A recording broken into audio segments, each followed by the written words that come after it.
Hi dear students and parents, welcome back to our YouTube channel. Tamil Nadu selection government quota ஆகட்டும், management quota ஆகட்டும், private medical colleges ஆகட்டும், so admission பார்த்துட்டு இருக்கக்கூடிய ஸ்டூடெண்ட்ஸ்க்கு உங்களோட மார்க்குக்கு எந்த காலேஜில் சீட்டு கிடைக்கும், ஃபர்தராக என்ன பண்ணலான்னு யோசிச்சுட்டு இருப்பீங்க.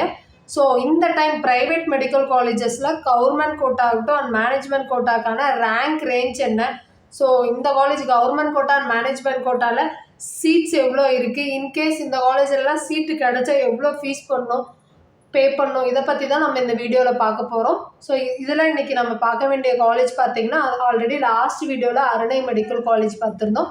ஸோ இந்த video Karpaga Vinayaga institute of medical science Madurantakam, இந்த காலேஜ் ஒரு ப்ரைவேட் மெடிக்கல் காலேஜ். இந்த காலேஜோட இயர் ஆஃப் எஸ்டாப்ளிஷ்மெண்ட் பார்த்திங்கன்னா 2009 எஸ்டாப்ளிஷ்மெண்ட் பண்ணியிருக்காங்க. இது ஒரு private medical college. And private medical காலேஜை பொறுத்தவரை மைனாரிட்டி அண்ட் நான் மைனாரிட்டி ரெண்டு விதமாக பிரியும். ஸோ இது ஒரு நான் மைனாரிட்டி இன்ஸ்டிடியூஷன். டோட்டலாக பார்த்திங்கன்னா 150 சீட்ஸ் இந்த காலேஜில் கொடுத்துருக்காங்க. அந்த 150 சீட்ஸும் பார்த்திங்கன்னா கவர்மெண்ட் கோட்டா 92.5% பார்த்திங்கன்னா 90 சீட் போன வருஷம் கொடுத்துருக்காங்க. அந்த 90 சீட்டுமே பார்த்திங்கன்னா டியூஷன் ஃபீஸ் எவ்வளோ கலெக்ட் பண்ணுறாங்க வருஷத்துக்குன்னு பார்த்திங்கன்னா 4.5 லட்ச ரூபா கலெக்ட் பண்ணுறாங்க இந்த காலேஜில். அதை தாண்டி அதர் ஃபீஸும் கண்டிப்பாக கலெக்ட் பண்ணுறாங்க. உங்களுக்கு ஹாஸ்டல் ஆகட்டும், புக் ஃபீஸ் ஆகட்டும், ஸோ கண்டிப்பாக அதர் ஃபீஸ் உண்டு. அதை தாண்டி மேனேஜ்மெண்ட் கோட்டாக்கு பார்த்திங்கன்னா 30 சீட் பிரிஞ்சிருக்கு. அந்த 30 சீட்டும் பார்த்திங்கன்னா வருஷத்துக்கு அவங்க எவ்வளோ கலெக்ட் பண்ணுறாங்கன்னு பார்த்திங்கன்னா 15 லட்சம் கலெக்ட் பண்ணுவாங்க. ஸோ அதை தாண்டி அதர் ஃபீஸஸ்லாம் கண்டிப்பாக உண்டு. அண்ட் மைனாரிட்டி இது ஒரு நான் மைனாரிட்டி காலேஜ் நான் ஆல்ரெடி சொல்லியிருந்தேன். ஸோ என்ஆர்ஐ கோட்டாவை பொறுத்தவரை பார்த்திங்கன்னா 23 சீட் கொடுத்துருக்காங்க. அந்த 23 சீட்டுக்குமே பார்த்திங்கன்னா டியூஷன் ஃபீஸு 27.5 லட்சம் கலெக்ட் பண்ணுறாங்க வருஷத்துக்கு இந்த காலேஜில். அதை தாண்டி அதர் ஃபீஸ் கண்டிப்பாக உண்டு இந்த காலேஜில். ஸோ இந்த காலேஜில் பொறுத்தவரை பார்த்திங்கன்னா கம்யூனிட்டி வைஸ் பார்த்திங்கன்னா ஒவ்வொரு கேட்டகரிக்கு எவ்வளோ சீட் பிரியுதுங்கிறத பார்ப்போம். ஸோ ஓசி கம்யூனிட்டியை பொறுத்தவரை பார்த்திங்கன்னா ஆல் இண்டியா ரேங்க் ப்ரீவியஸ் இயரில் 62,759 முடிஞ்சிருக்கு. அதோட ஸ்டேட் ஜென்ரல் ரேங்க் பார்த்திங்கன்னா 3,671 முடிஞ்சிருக்கு. டோட்டலாக பார்த்திங்கன்னா ஓசிக்கு 4 சீட் கொடுத்துருக்காங்க.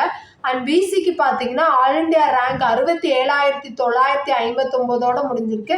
அதோட ஸ்டேட் ஜென்ரல் ரேங்க் பார்த்திங்கன்னா 4,030 முடிஞ்சிருக்கு. டோட்டலாக பிசி பொறுத்தவரை போன வருஷம் 48 சீட் கொடுத்துருக்காங்க.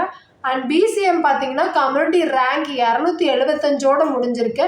அதோட ஆல் இண்டியா ரேங்க் பார்த்திங்கன்னா 81,942 முடிஞ்சிருக்கு. அதோட ஸ்டேட் ஜென்ரல் ரேங்க் பார்த்திங்கன்னா 5,022 முடிஞ்சிருக்கு. டோட்டலாக பார்த்திங்கன்னா 3 சீட் கொடுத்துருக்காங்க. அதை தாண்டி எம்பிசி கேட்டகரிக்கு பார்த்திங்கன்னா 88,334 ஆல் இண்டியா ரேங்க் முடிஞ்சிருக்கு. அண்ட் ஸ்டேட் ஜென்ரல் ரேங்க் பார்த்திங்கன்னா 5,440 முடிஞ்சிருக்கு. அண்ட் சீட் பார்த்திங்கன்னா 17 சீட் கொடுத்துருக்காங்க. அண்ட் எஸ்சியை பொறுத்தவரை பார்த்திங்கன்னா ஆல் இண்டியா ரேங்க் 1,88,669 முடிஞ்சிருக்கு. அண்ட் ஸ்டேட் ஜென்ரல் ரேங்க் பார்த்திங்கன்னா 12,239 முடிஞ்சிருக்கு. டோட்டலாக பார்த்திங்கன்னா 14 சீட் கொடுத்துருக்காங்க. அதை தாண்டி எஸ்சியை பொறுத்தவரை பார்த்திங்கன்னா கம்யூனிட்டி ரேங்க் 189 முடிஞ்சிருக்கு. அந்த ஆல் இண்டியா ரேங்க் பார்த்திங்கன்னா 2,92,464 முடிஞ்சிருக்கு. அதோட ஸ்டேட் ஜென்ரல் ரேங்க் பார்த்திங்கன்னா 16,949 முடிஞ்சிருக்கு.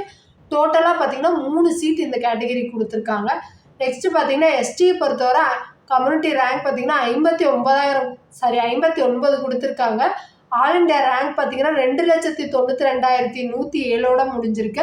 அண்ட் ஸ்டேட் ஜென்ரல் ரேங்க் பார்த்திங்கன்னா 16,000 ஸ்டேட் ஜென்ரல் ரேங்க் பொறுத்தவரை பார்த்திங்கன்னா 16,928 முடிஞ்சிருக்கு. அதோட டோட்டல் சீட் பார்த்திங்கன்னா 1 சீட் கொடுத்துருக்காங்க.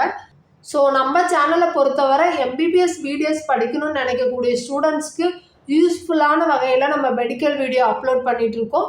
ஸோ இந்த வீடியோ உங்களுக்கு பிடிச்சிருக்குன்னு நினைக்கிறேன். இந்த வீடியோ உங்களுக்கு பிடிச்சிருந்தா எம்பிபிஎஸ் பிடிஎஸ் படிக்கணும்னு நினைக்கக்கூடிய ஸ்டூடெண்ட்டுக்கு ஷேர் பண்ணுங்கள். மறக்காத நம்ம சேனலை சப்ஸ்கிரைப் பண்ணி வச்சுக்கோங்க. அப்போ தான் நம்ம போடக்கூடிய ஒவ்வொரு இன்ஃபர்மேஷனும் உங்களுக்கு நோட்டிஃபிகேஷனில் காமிக்கும்.